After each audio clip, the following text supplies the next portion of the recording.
Yeah, thank you. I'll kind of jump into it because I know we're relatively short on time, and I think we actually have a pretty stellar panel. It cuts across kind of, not divisions, but the different kind of silos that are represented at this Insurtech conference and hopefully in this room.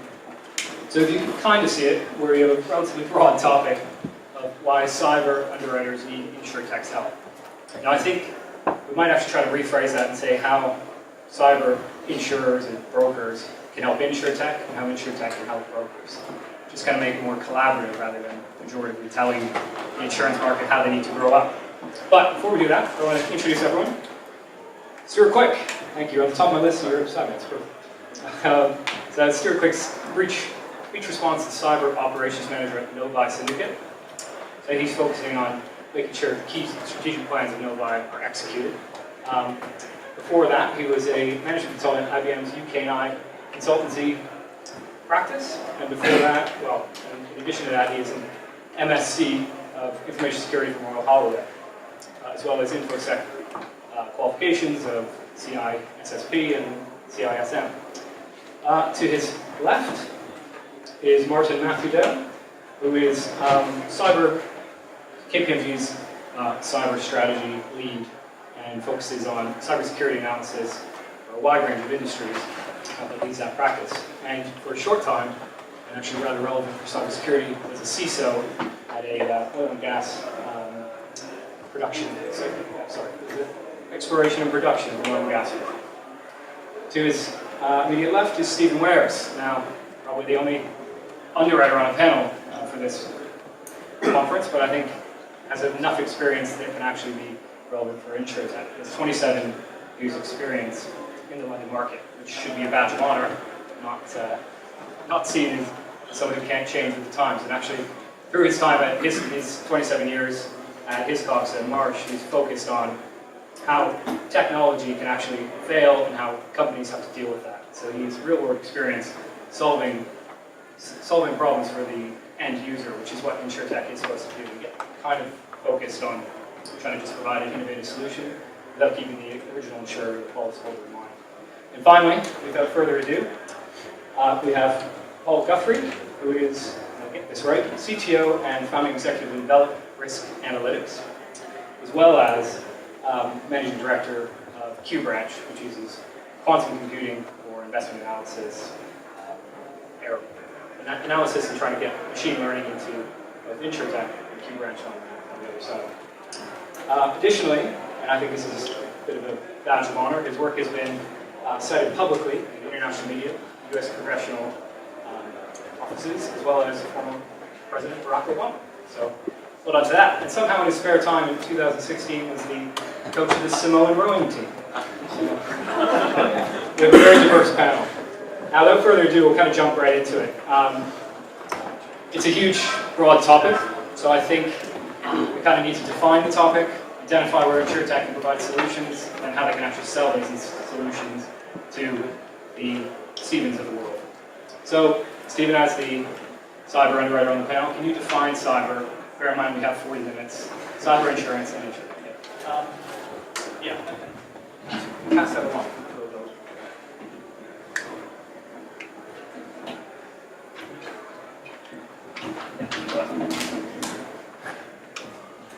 Yeah, defining cyber insurance is quite tricky. It depends what time of day it is, Patrick, because it changes all the time.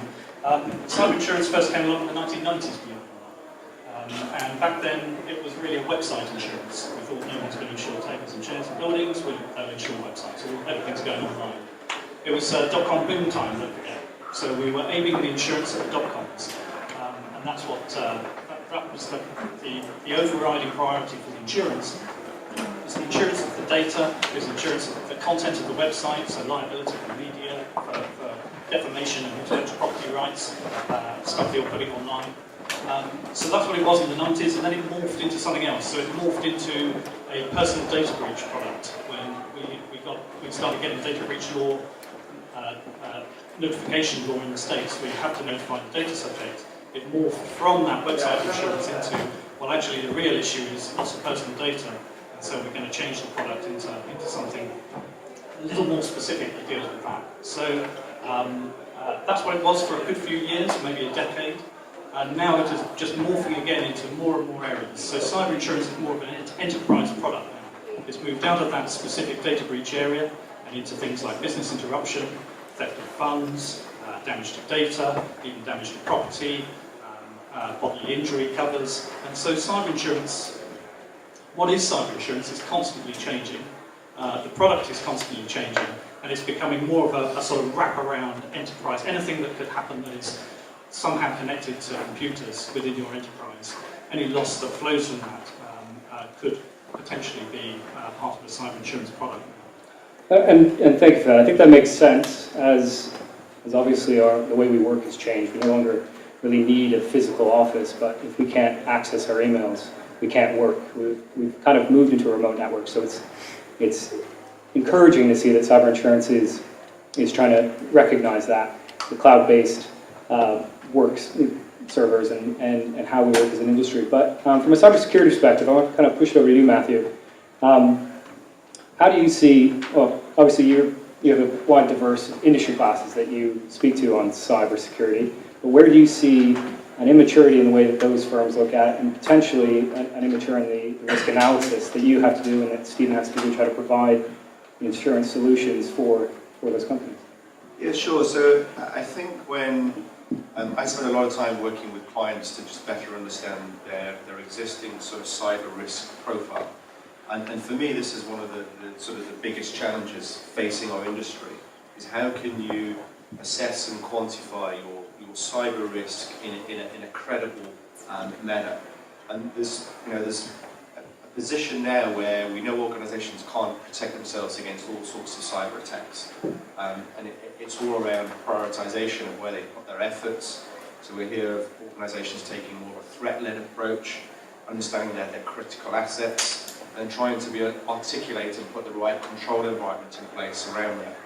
But when you've got a large global businesses, multinationals, the ability to grasp and understand a lot of those sort of low-level risks, which could be around not patching a system or running some legacy technology in your environment or users sharing passwords, how you can then simulate, aggregate that information up to have an overall risk position for an organisation is a huge challenge for organisations themselves. For me, never mind insurers wanting to be able to quantify and understand that risk. So I think for me, sort of a critical point is that quantification and articulation of cyber risk for organisations is really difficult. Some organisations, probably the banking sector is held up as a more mature sector. Some of the defence organisations have really been on a journey for a number of years. Even some of the oil and gas companies who have had some sort of significant cyber breaches that are almost ahead of the game, and they've been forced to go through some of these exercises and really improve their capabilities. We can go across some of the other sectors, and we've seen some large-scale attacks on retail organisations, maybe even the insurance industry itself, maybe even investment management, asset managers are way behind. So I think there's a real difference of risk position across sectors, different level of understanding within those sectors themselves, and then from that insurance perspective, how do you actually get your hands around and be able to understand that, given these different threat profiles, sectors, etc., becomes a huge challenge. Okay, thank you for that. I'm going to ask kind of the bookend of our panel. So obviously, companies are worried about cybersecurity, and they can try to put in, and they must put in good practices. But we have seen is the development of fire insurance, and we try to bring it back to more tangible and monetized business. That companies usually do risk management when they're suggested by their insurance company. So Stuart, how do you kind of suggest Insurtech firms, we're trying to keep that overarching theme present in our discussion, how do you think Insurtech firms can help you analyze your clients' needs, analyze their cybersecurity and the immaturity, and help them? Yeah, Matthew's really pointed out that it's a huge challenge to consistently and accurately measure risk. So anything that can help us do that, and there are a number of products out there, emerging and fairly mature, that will scan an organisation, so we give them the domain name, scan it, and they're able, through those scans, to be able to see what services they're running or identify some vulnerabilities and stuff like that. So those types of technology are very useful to us because, we ideally like to be able to give a very extensive set of questions to the insured, but they don't want to fill that out for two reasons. One, it's a pain, frankly, and two, they're a bit hesitant about maybe showing you what's under the hood from a security perspective, which is understandable. And I think that's actually a great point to bring in Paul on this, because Insurtech will hopefully actually, and this is back how they can help. People don't want to fill out those application forms. It's old traditional insurance. It's boring. They don't want to have to do it. They don't want to give away that information. Where are these technologies coming from, Paul, that they can take that kind of intermediarized and very slow insurance process and try to bring it forward to this century?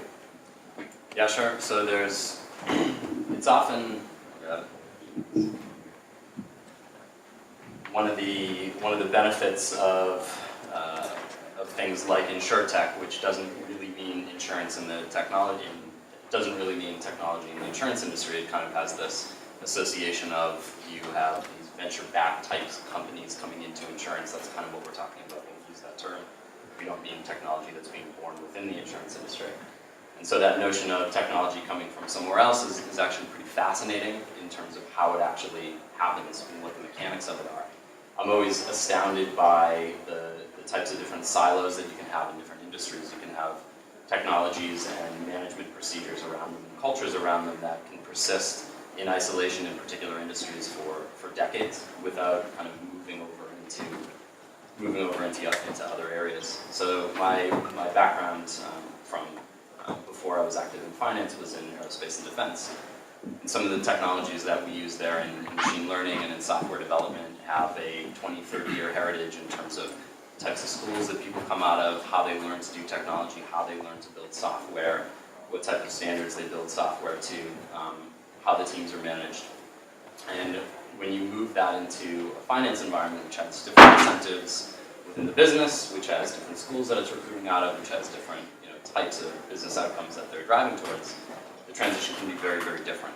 And so you can end up in these situations where it's obvious that in insurance there's a huge role for machine learning and artificial intelligence. What's not obvious to anybody, genuinely, is how to get there from here. Because you do have to manage your company so differently, and you have to think about what you're doing so differently. And there's this element of if you've never built a team that can do really good AI and that can do really good software before, how do you even know what the right team looks like?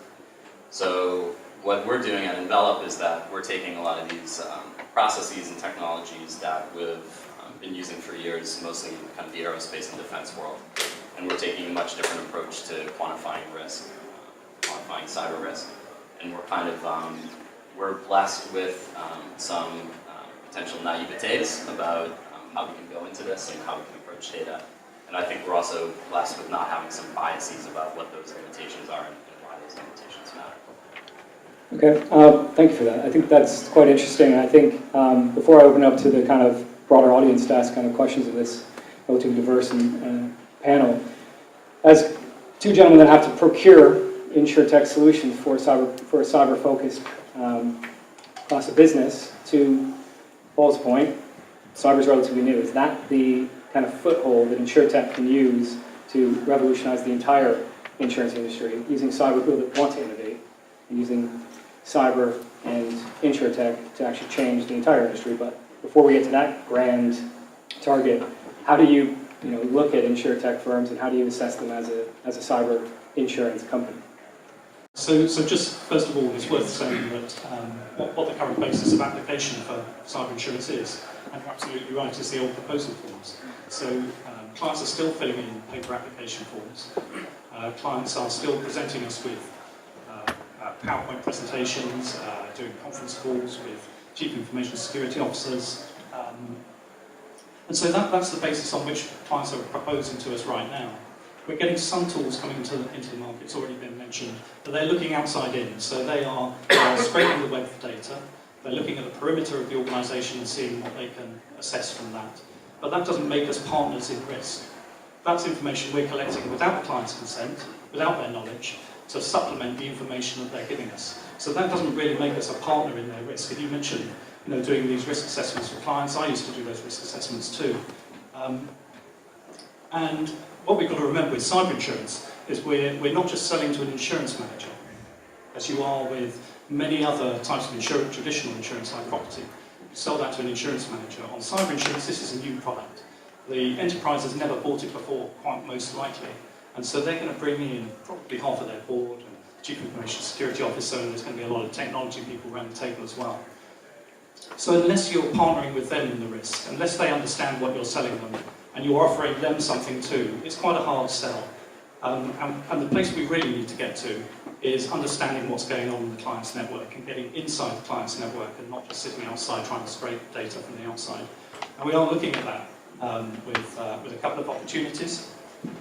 So there is, but these are not Insurtech firms, these are IT security firms who are adapting their product to make it relevant to insurance. They see the opportunity of partnering with cyber insurers.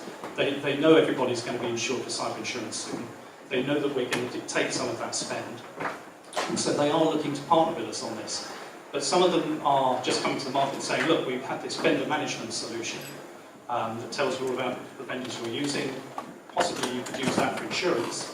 And some of them are actually completely adapting their product and setting up insurance divisions and saying, well, how can we invest in this? How can we, so companies like Semantic, who have bundles of data, undoubtedly bundles of data, so they've invested in creating an insurance division and trying to adapt their product to an underwriting platform. But if we can put something on the client's network, if we can understand what's going on in the network, and we can feed that data through to the people that we would appoint to help with that, then we get instant notification of claim, we get instantly the people that we want, the experts we want on the ground, helping the client with that, on the ground helping with that. And so that's what we're looking at the moment. We're trying to partner with a company to do that. But as I say, we're selling to an insurance manager and an IT person. They're different sales cycles, they're different people purchasing it. And so to bundle the two together can be quite challenging, particularly for a Chief Information Security Officer. To take a security product from an insurer is a big leap of faith. They don't traditionally buy from me. And I can see them rolling their eyes and thinking, who the hell is this, trying to put something on my network. So that's the challenge we have to get over. Okay, I think it's relevant in the pitching parlor then, Stuart. I'm going to kind of pivot the question I originally asked. What are the barriers, for an Insurtech firm, what are the barriers to entry and how do they have to pitch to you, who is, broadly, part of your role includes procurement. So how do they pitch to you, especially given these, the established semantics of the firm with X billion in revenue per year, but they're not going to disrupt the way that some of the individuals here could potentially disrupt. I'm not sure barriers to entry is maybe the right phrase. I think it's about challenges. So the insurance industry is a very traditional industry, and sort of technology experience and confidence further up the tree is less than it is at the bottom. So unless you have people who understand technology and the benefits it can bring and the concepts that they're advertising, it's challenging to get your message through.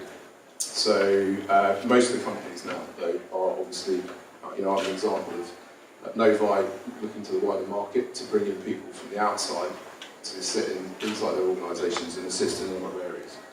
And so when people come to me, when Insurtech comes to me, at least we're kind of speaking the same language, kind of can empathise with where they're coming from. I know the types of people I've worked with before, and that's important. So I suppose the message or the lesson from what I'm saying is, you need to identify the right people to talk to within those organisations. It's not the IT department, it's going to be the underwriters probably, because they're the ones that are going to be ultimately bundling this or buying it or recommending it within the organisation. So that's probably the key challenge. And I'd suggest that unless the organisation that you're approaching does have someone who gets it, it's probably not worth the approach, especially if you're trying to manage your own time and effort. What else? I suppose this is a more general point, but funding is the key thing. I think anyone that is in Insurtech will know that. There's a lack of sort of seed funding to get you through the sort of family, friends and fools up to Series A. But the point I'm making here is that insurance industry is beginning to realise that that they can be part of that. And there are a number of examples of incubators and accelerators that are either backed by or run by some of the insurance firms. So that's seeping through. And I've definitely had conversations with senior management in Novi saying, look, we need to be aware of this, and we need to be thinking about how we can take part in that. That could be through direct investment, on our own, or it could be supporting an initiative, etc. So funding is the other challenge. Yeah, Matthew, you want Yeah, just a couple of points to add for me on that. So I think, for me, the opportunity here lies to go and work with the clients who are trying to get assurance over their third parties and their suppliers first. You then reverse engineer this back into your insurance value chain. And the reason I say that is that's a huge challenge for all clients. In some cases they've got tens of thousands of third parties that have got access to their data, their networks and systems, and they are struggling to gain assurance themselves. So I think if there was a solution that could be built there that provided value to the end client, and they trusted that solution, working then through the insurance route to then come and say how your insurer wants to gain assurance over the way you're managing and assessing your risk, I think becomes more of a sort of almost an industry standard, if you like, of how to get assurance over other parties. I think the second point, and I love the idea, I like the comment of we're looking on the outside and we're trying to make assessments and views on what's happening on the inside, which is a proxy, I guess. But the thought of an insurer putting something on my client's network would scare the life out of my CISOs, because they're scared of what's on their own network themselves and their own products. So I'm not saying it's not where we need to get to, but again, what this comes back to is it's building that trust. And I think it's building that collaboration and community around sharing.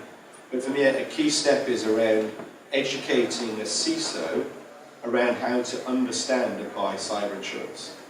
I spend a lot of my time with clients understanding assessing risks. And when they understood their risks, it's always around how do we implement controls to mitigate those risks. Sitting with a CISO that says, I'm going to transfer some of this risk to an insurance company, it's not where the conversation's at. There's buyers, or risk managers, and people in the boardroom who are nervous and saying, we need cyber insurance, let's just go and buy it. That's very interesting, and actually I think a point to bring up with cyber, and specifically talking about CISOs, and Stephen, maybe you can agree or disagree with this, but cyber insurance is almost, in the CISO's perspective, a condemnation of their ability to control their network.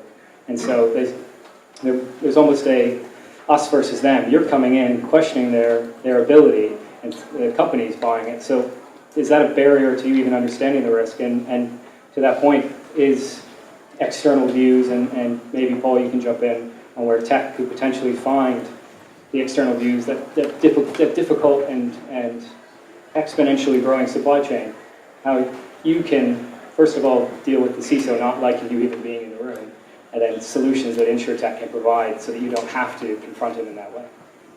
Yeah, I think particularly in the earlier days of cyber insurance, that was the attitude of CISOs, that they saw it as some sort of insult that the company would even dare to think about buying insurance against effectively what is their competence. I think that's changed a lot. I think some of the big numbers that we see now coming out of breaches, in recent NotPetya breaches, and not personal data breaches, but businesses being suspended because they're unable to operate their IT. I think attitudes are changing a little bit, but they're still not partners in this. So we're still selling to a board, we're still selling to a finance director, we're still selling to an insurance manager, we're still selling to a chief risk officer. They will undoubtedly consult the chief information security officer. The other fear is that his or her budget is going to be raided. So I've got to spend $1 million on insurance. Is that $1 million out of my budget? Of course it shouldn't be. You should do everything to mitigate risk and the residual risk be covered with insurance. But that is a slight tension as well. So the CISO challenge is a challenge, and I go back to the statement I made earlier. We need to think of some way to make that person a partner with us in the risk. And you're absolutely right, trying to put something on the CISO's network is virtually impossible for an insurer. Huge resistance, but certainly there's an opportunity for insurers to work with technology companies, to partner with technology companies and insurtech firms to overcome that hurdle. And Paul, do you want to talk how tech can jump well clear of that hurdle? Yeah, so I don't know if we can jump completely clear of it, but coming into the industry a couple of years ago, we take it as given that there's a certain amount of network information that is either going to be very difficult to get or we're not going to get it. And the attitude that we've taken is that that's going to sort itself out over time, industry-wide, but we don't have the attitude that we're particularly bothered by that. We have the attitude that let's go find as much data as we can and let's just see what's in that data. And some of the data that we can generate is data that's related to the network in terms of what we can see from the outside, the footprinting, the ports and everything like that. But the economic data that we can grab on particular companies is very interesting too, just for characterizing the threat space across verticals, given size, given the number of employees. We can look at social media, we can look at what's happening in the attack sphere. And our approach is to not focus on the network, but to focus on cyber and the cyber economy, for lack of a better term, as broadly as we can. And try to abstract away from the vulnerabilities and the attacks and to understand the overall dynamics of that system. We have, when you put together an AI solution, you try to put together the best training data that you can, so we spend a lot of time and a lot of money making sure that we have the best historical data that we can. And then we can take advantage of contemporary technologies to just analyze data sets against that data and have the data tell us what's actually moving the needle. What are the indicators within that data? So we find a lot of instances where there's particular technical data that we think is going to have a predictive quality and it doesn't. And we find other instances where there's indicators, whether it's on social media data or economic data, that is very interesting and that does create increase our predictive power. And we didn't expect it. And the benefit of the technology approach that we're taking is that we don't need to be limited by the expertise and the hypothesis generation that it would take to analyze that huge amount of data. We can analyze it first, and then we can, after we get the results, apply some expertise to decide whether we think that that's a meaningful result or not. But yeah, overall, I think that being far too focused on so you want the network data, but you can also be overly focused on that network data. It has to be in a larger context of the cyber economy and the context of that particular. Patrick, can I answer a question you asked me earlier and I didn't answer? Which was, if you're a Insurtech firm, should you choose cyber insurance as your sort of entry route into insurance? Absolutely not. So I mentioned earlier that cyber insurance is constantly moving. It's not a commoditized product. It is not a stable product. It's constantly moving in terms of what it is, and really it's about 14 different products bolted together. So it's an incredibly complex product to start with. But if you were an Insurtech firm, cyber risk for an insurer is absolutely an area that you should focus on. So the big concern for the insurers is aggregation risk across all of our lines of insurance. And if we get a big aggregating event, if half the world's ports are shut down tomorrow due to a cyber attack, is that going to impact our cyber book, our property book, business interruption, D&O, professional indemnity? Where's that going to put us? And so cyber risk across the entire insurance portfolio, absolutely. Cyber insurance is a very immature product, low penetration, high complexity. I wouldn't personally be choosing it as the entry route to this market. Okay. Hope that doesn't discourage anyone today.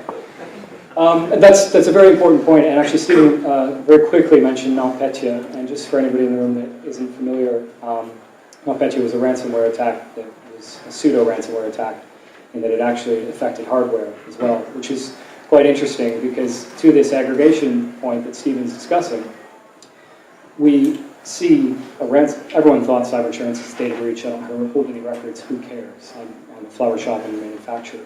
But with autonomous cars, autonomous manufacturing, lights off manufacturing, we've shifted risk from the human into cyber. And we're now seeing points of entry and aggregation that people hadn't think of. And I think that's actually the challenge I put to Insurtech firms is you are not stuck in the same mode of thinking that insurance companies are because they have regulators and risk management boards to report to. So they're kind of discovering what they don't know as it happens. And that's not to say that that Stephen and Stuart aren't, great stewards of their portfolios. It's just that there are things that we don't know. A ransomware attack that shuts down the largest shipping firm, shuts down law firms for over 2 weeks that nobody thought would happen. So Insurtech firms, if they can think of a way to calculate and actually just find all those points connected, it is the next billion-dollar idea, if I can use such an exaggeratory high. Do you agree, Stuart? $1 billion might be a bit. At least $1 million. At least $1 million, okay. But absolutely, aggregation and systemic risk are the two things that not just probably we worry about it. The PRA worry about it, so the regulator, Lloyd's are worrying about it, and they're the people that lean on us to say, what are you doing about it? Helpfully, not really helping us, but we're looking for ways to help ourselves. And I sort of reach back to a point Stephen made about whether cyber insurance is a good place to be for Insurtech. I agree with his comments, and it is around cyber risk. All the startups that I've met have got a cyber security product, and they pitch to me as if I'm an enterprise normally, or I'm the CISO, and I'm like, no, and I start asking questions about the commercial models and how is it low friction, high friction, and all that kind of stuff. Because I'm looking at how I can fold it into our business model, into the insurance ecosystem, which is really complicated. So getting an understanding of the insurance ecosystem, how it works, what our business drivers are, what the regulatory landscape is, how we sell, how it all works is really important for an Insurtech, so that they can adjust their business models. And their pricing, crucially, most of them are priced for enterprise, and it just doesn't work for an insurer who's taking in some cases quite a large premium, but in other cases, especially for the SME market and below, a much smaller premium. And they need, if they're going to buy your product, it needs to be low cost. But the offset is that they're going to be offering you volume. So it is a good space to be, but it's the cyber risk, which you can also sell back into enterprise to CISOs. And if another angle is that if we see that company is using that technology, we'll be more comfortable, and therefore maybe give them a more favourable premium. So a number of things there. Systemic risk, aggregate risk. I think if you take any note from today's conference, that's actually probably the most important for Insurtech firms. And partly because we started earlier, I forgot to introduce myself. Capsicum, I'm Patrick Gressel, not Ian Newman, who couldn't be here because of a relatively windy Atlantic reinsurance season.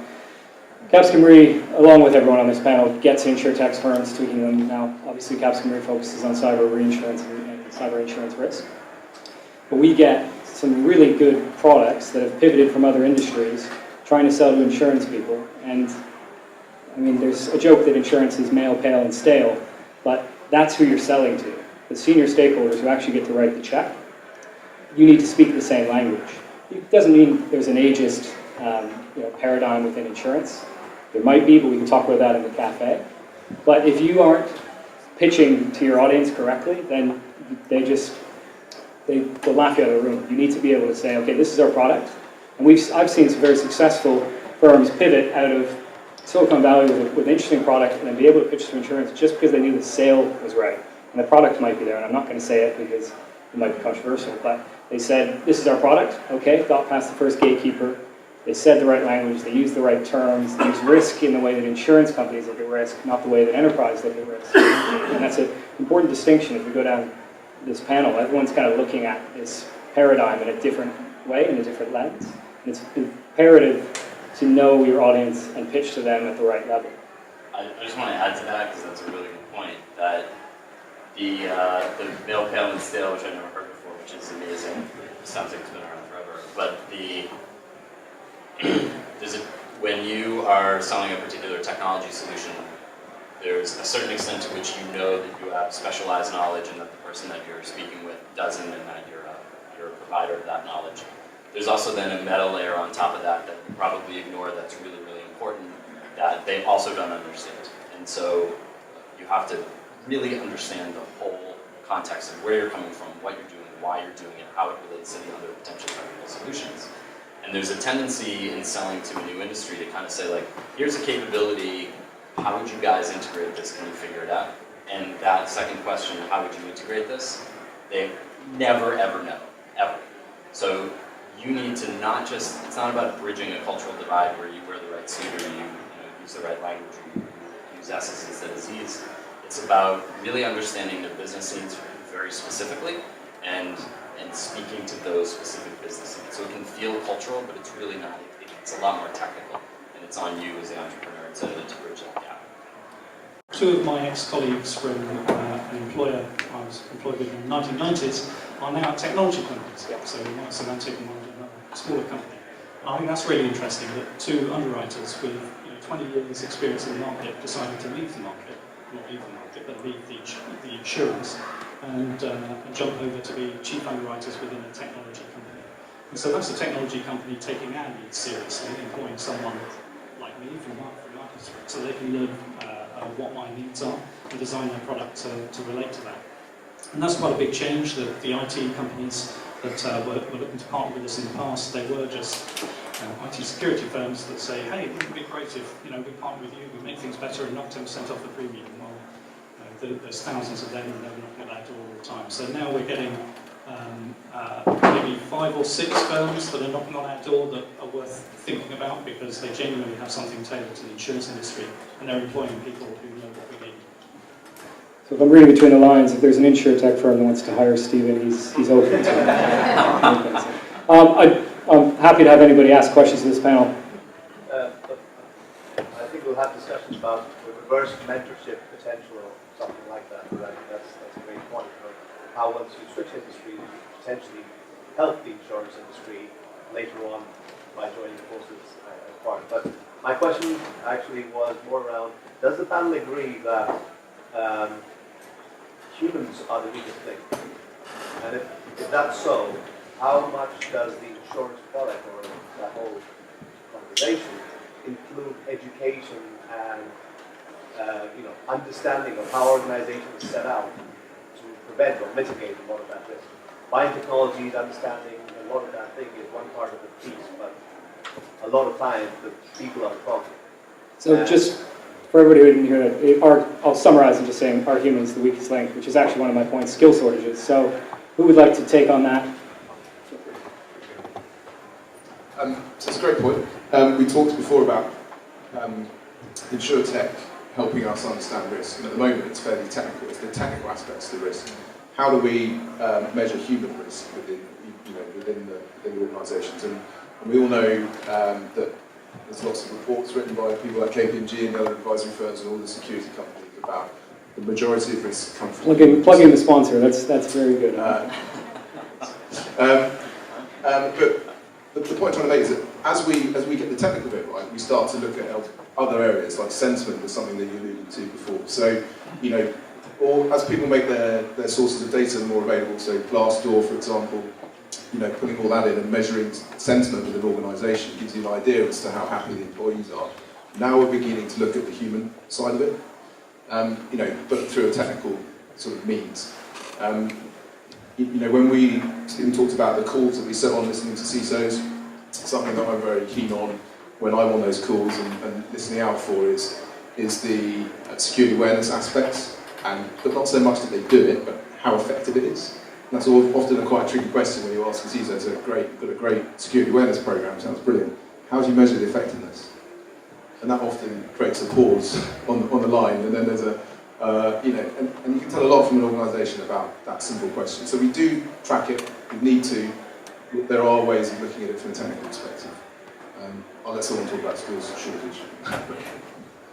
So, I completely agree, is the short answer. For me, your employees are your first line of defence against any sort of cyber attack coming into the organisation. And I think we're sort of past making them aware. And I think we've got to invest in changing culture, invest in changing behaviours, and we've really got to look at the specific roles that people are playing and make sure they are trained and aware of the latest threats and scams and the way to work. But then you get into a position. I was with a client yesterday, a large insurance company, who was about to reinvigorate their awareness and culture of program.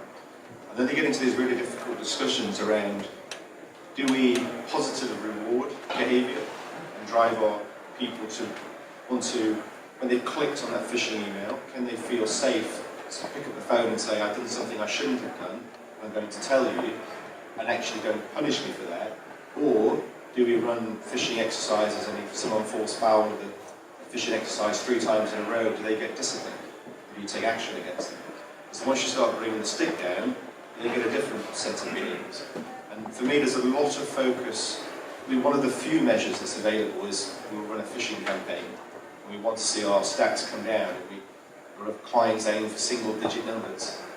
But it's sort of, so what? At the end of it, it's addressing one specific risk, but it's not looking across the piece. So I think for me, it's a cultural change. It's a real continuous program. For me, it has to be about rewarding and recognising behaviours. And for me, the absolute key to do that is you get people in their work environment when you contextualise this in their personal space.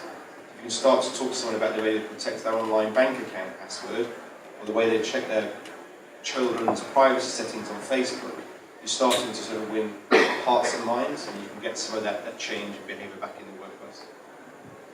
Stephen, do you want to continue on that point? I mean, obviously we know there's campaigns that get sent around and you just click through and that you've done your cybersecurity course, and those kind of awareness don't work. How do you kind of look at it as, you know, whether human is the weak point in cybersecurity? Yeah, humans are definitely the weak point, and you might be surprised to know that the majority of the questions that we might ask in Insure are along those lines, actually. And the missing bit is the technology. Because we aren't fully adopting some of the outside-in tools yet, and we haven't put things on the network, it's the technology that we don't know a lot about. Actually, a lot of the questions we're asking are around, have you filled these key positions? Do you have policies in these key areas? How do you enforce those policies? How do you train your staff?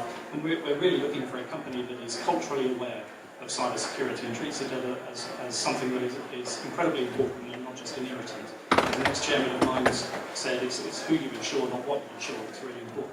So a lot of the questioning right now is around the human element. But the technology element is probably the missing bit where Insurtech can help us the most.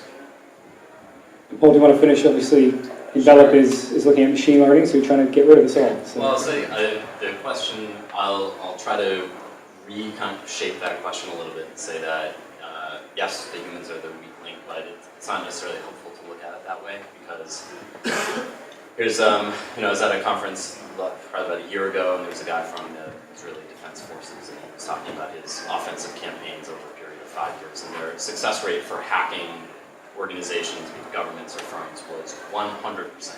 So not 99.9, rounded up to 100. Everyone that they wanted to penetrate, they were able to do it successfully. So there's a certain, not everyone has those capabilities, obviously, thank God, but a lot of people do. And so it's not just about the weak link, it's not just about the network, it's about the overall system, it's about what kind of firm are you, what type of attackers are coming after you, and why, and what are the types of probabilities associated with how likely you are to suffer an event based on all those different dynamics that are happening in your firm. And so having that, this kind of relates back to the previous point that I made, that's kind of a theme that you can kind of extract out of this, which is that there's technology coming into the industry, as there always is. Some of it is a technology that's designed for a particular purpose, that's getting repackaged and saying, hey, you can use this as kind of a risk indicator.